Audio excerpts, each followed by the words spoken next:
Ce sera intéressant d'écouter avec beaucoup d'attention la manière dont la Maison-Blanche va présenter cette décision lors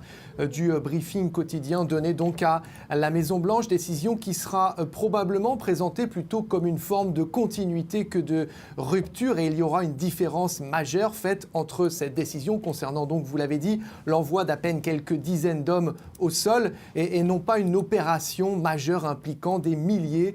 d'Américains envoyés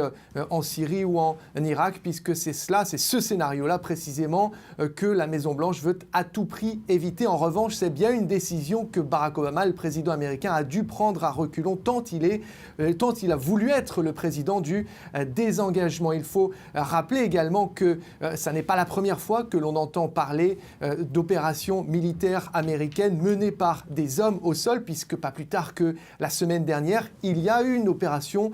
menée conjointement avec les Peshmerga, les combattants kurdes irakiens dans le nord de l'Irak, visant